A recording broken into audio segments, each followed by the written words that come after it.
dance for inspiration. Come on. I'm waiting.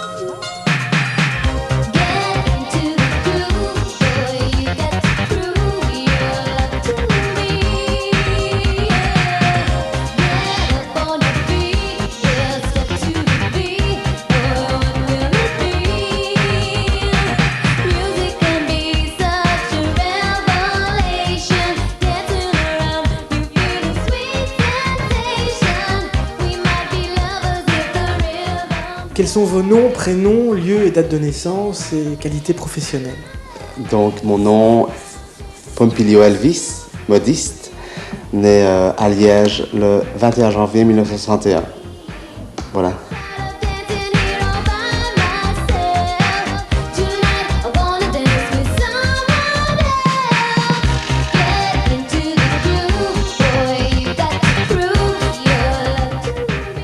Le métier de modiste, c'est pas vraiment une vocation, c'est-à-dire que étant très jeune, j'adorais déjà la mode, même très petit, la mode, le dessin, toutes ces choses. J'avais vraiment directement compris que c'était ça que j'allais faire. Donc, après des études d'art plastique, après 6 ans de travail dans la publicité, après tout un travail le soir pour les défilés, etc., la conclusion est que ce que je faisais le mieux, c'était les chapeaux, et que ce qui était le plus nécessaire et ce que j'apportais le plus dans la mode, dans quoi je pouvais apporter quelque chose, c'était les chapeaux. Donc, après avoir suivi les conseils de beaucoup de gens autour de moi, de faire plus que des chapeaux, je me suis installé ici à Bruxelles il y a 6 ans presque, dans un showroom sur rendez-vous. Et voilà, je me suis installé, chapeau, 6e étage, rue du Lombard, et ça a démarré. En m'installant rue du Lombard, je m'étais dit, si ça marche pas, c'est pas grave. Je continuerai à faire ce que j'ai envie de faire, mais si ça marche pas dans le showroom, je ferai les marchés aux puces et je vendrai mes chapeaux. Bon, je voulais que ça marche de toute manière, je m'en serais sorti d'une manière ou d'une autre.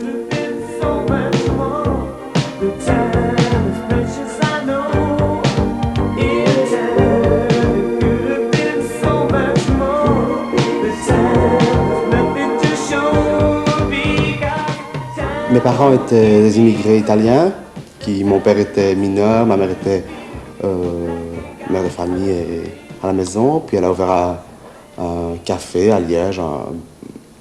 Non, il n'était pas du tout là-dedans, il n'y a personne. Je suis vraiment le martien de la famille, si vous voulez. Et comment expliquer que vous ayez été attiré par la mode, très jeune? C'était une sorte d'évasion pour vous? Sûrement, peut-être, enfin, je ne sais pas. Mais mes sœurs étaient déjà très intéressées par ce qui était joli, en général. Et déjà, j'ai 6 neveux qui sont presque aussi vieux que moi, mais bon, ils ont 5 ans moins que moi. Et quand ils étaient petits, ma sœur faisait les costumes de carnaval, toutes les années, des choses somptueuses.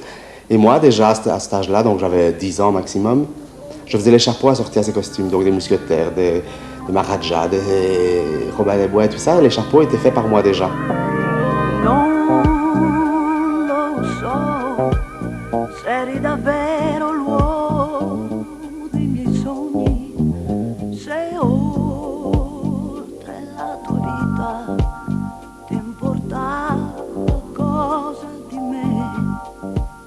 J'ai toujours été à part, même à l'école, n'importe où, primaire, secondaire, n'importe où. Même en secondaire, les gens faisaient des réunions autour de moi en me disant « Tu nous déranges, il ne faut pas que tu fasses ça, il ne faut pas que tu mettes des lunettes si tu n'as pas besoin de porter des lunettes. » Et des petites réunions comme ça autour de moi, parce que pourtant c'était une école d'art plastique, du dessin, etc.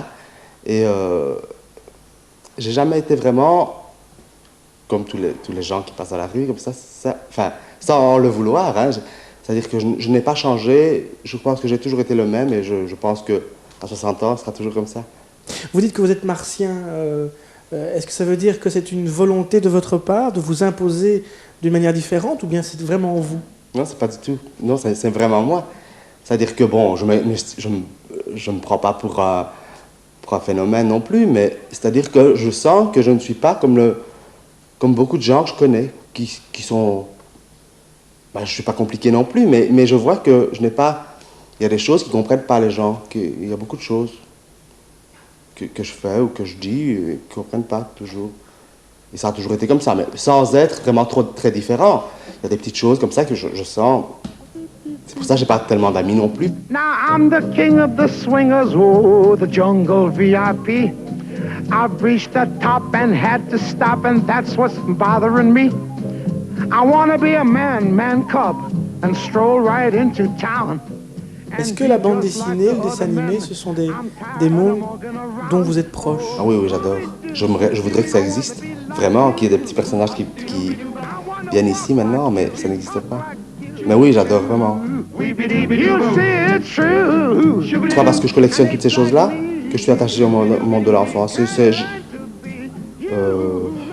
Non, pas plus que les autres, je pense. Et à votre enfance en particulier? Ah non, moi je vois. Non plus. Non, je m'en souviens même pas. C'est un monde que vous avez oublié que... Plus ou moins, oui. Moi, vous savez, le passé, même ce qui s'est passé il y a 2 mois, j'oubliais très facilement, enfin très vite. C'est-à-dire qu'on me dit, ah tu te rappelles, on a fait ceci, on a fait cela. Je me rappelle, mais vaguement, et ça ne m'intéresse pas plus que ça, ce qui est passé. C'est toujours comme ça. C'est pas parce que c'est l'enfance, ni parce que c'est il y a 2 mois, mais c'est souvent comme ça. C'est des choses qui passent et c'est passé, j'oublie et ça m'intéresse pas vraiment. Strike the pose.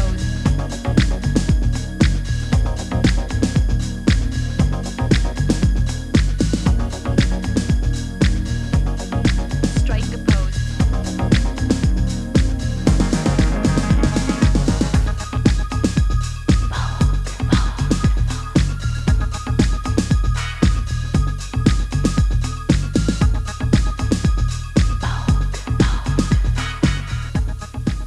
La première idée à la base d'un chapeau, c'est quoi? C'est une envie de matière? C'est un mouvement? C'est quoi? C'est ça, donc il y a beaucoup de choses qui peuvent intervenir. Il y a peut-être la matière dont l'amoureux, vous voyez la matière, alors on fait quelque chose avec la matière.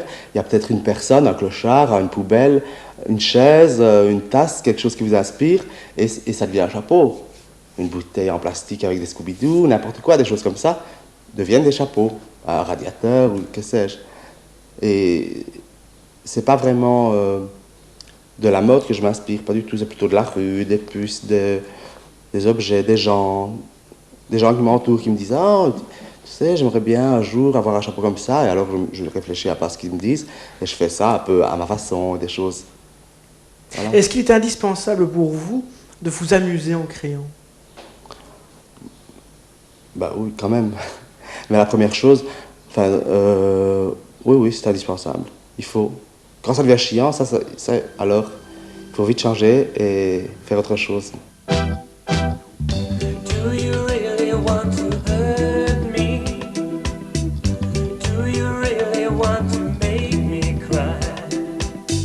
Precious kisses, what that burn me. Est-ce que vous êtes quelqu'un de curieux, d'observateur et de curieux? Observateur, oui. Curieux, aussi un peu, oui. Est-ce que c'est nécessaire à ce que vous faites? Oui, c'est nécessaire d'être observateur en tout cas. Curieux, pas vraiment, mais observateur, oui. Parce que n'importe quoi peut donner un résultat magnifique. Est-ce que ça veut dire que vous êtes, je dirais, styliste 24 heures sur 24? Que tout ce que vous faites, tout ce que vous voyez, vous sert ou peut vous servir? Oui, tout. Absolument. Parce que, bon, ma vie, je vis normalement comme tout le monde, et mon boulot, c'est ça, et j'aime mon boulot, et bon, je ne suis pas non plus, je ne fais pas que ça, je vais au cinéma et tout ça, mais même au cinéma, je peux trouver des choses qui m'intéressent et qui se rapporteront après dans la collection, qui seront après, que je me dirai en voyant ce chapeau-là, même si personne ne le voit, même si c'est un bouton, un détail, une couture, c'est un détail que j'ai vu quelque part d'autre, mais qui n'a rien à voir. Peut-être c'était, je sais pas moi, une échelle, et on revoit l'échelle quelque part, un galon qui ressemble à une échelle, mais c'est peut-être uniquement ça. Et alors, c'est pas du tout, c'est pas une copie non plus de quelque chose, c'est quelque chose qui qui m'a plu et que je reprends. Magica follia, io sentirmi tua, il tuo corpo nero. Est-ce que c'est parfois obsessionnel comme passion comme... Tout à fait, oui. Des fois c'est même trop. Quelles sont les portes de sortie à ce moment-là? Quels sont vos échappatoires? Je pense que pour un peu oublier, pour penser à autre chose que le travail, eh bien, je pense que j'achète n'importe quoi. Peu de choses neuves, beaucoup de choses anciennes et vieilles, les gens diraient. Et c'est un peu ça. Aller au puce, voir des gens simples, dans les cafés, aussi autour des marchés aux puces, etc. Ça m'amuse parce que c'est des gens qui sont bien. Ils aiment, souvent, c'est des gens un peu fanatiques qui sont aux puces, qui achètent et tout, et qui regardent et tout. Et ça m'amuse de voir ces gens-là qui achètent de belles choses. Hey ho, on rentre du boulot. Hey ho, hey ho, hey ho, hey ho, hey ho, on rentre du boulot. Hey ho, hey ho. Est-ce que le fait d'avoir cet œil toujours un petit peu humoristique dans ce que vous faites, c'est pas un petit peu votre principal trait de caractère?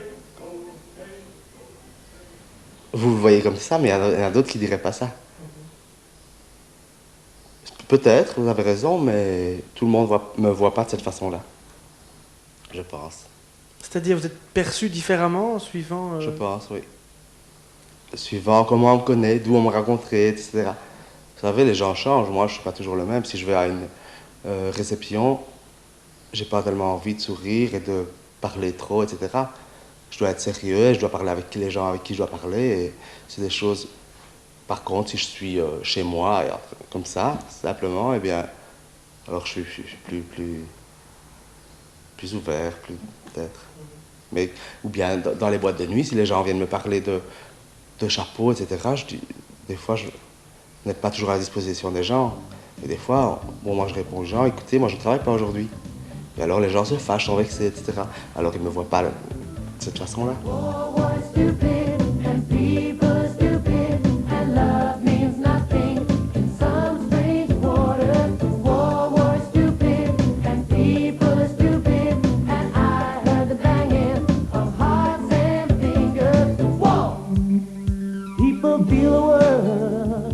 Est-ce que parfois, vous souffrez du décalage qu'il y a entre votre univers et l'univers extérieur? Vous vivez en plein milieu de la ville. Il y a parfois des choses très dures qui se passent en ville. Est-ce que parfois vous souffrez de ce décalage? Oui, bien sûr. Mais pas trop souvent, parce que moi je suis souvent dans mes petits mondes. Parce que entre la boutique et ici, il n'y a qu'un petit morceau de rue. Et j'essaie de ne pas voir ce côté-là. Par exemple, si je prends le train, je voyage comme tout le monde, mais je vais plutôt dans le restaurant, comme ça je mange. Il y a moins de monde, les gens sont plus... Ils mangent, et c'est moins des choses qui se passent, ou les valises. C'est moins des choses, ou des disputes, ou des choses comme ça. Moi, je n'aime pas tellement tout ce qui se passe. J'essaie de voir le moins possible tout ça. J'essaie de me faire mon petit chemin et de pas trop connaître non plus des gens et pas trop... Est-ce que vous souffrez parfois de vous couper comme ça du monde? C'est comme ça. J'ai peut-être déjà souffert de ça, mais ça s'arrange. Vous savez, je suis très heureux comme ça. Tant pis pour les gens, s'ils ne comprennent pas, s'ils sont trop hypocrites pour penser ce qu'ils pensent et pour dire ce qu'ils veulent dire, etc. Tant pis pour eux, moi je vis comme j'ai envie de vivre. Et si j'avais écouté les gens, je serais sûrement pas ici en train de vous parler.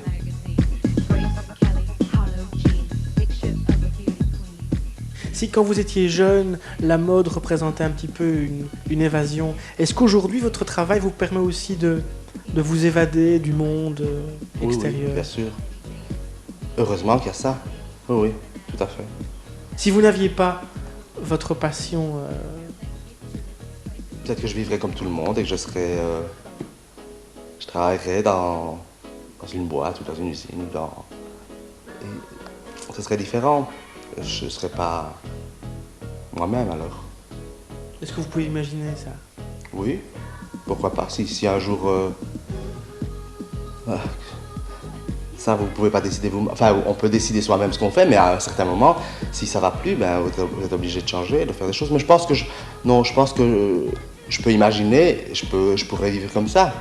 Mais je pense que je me laisserai pas faire.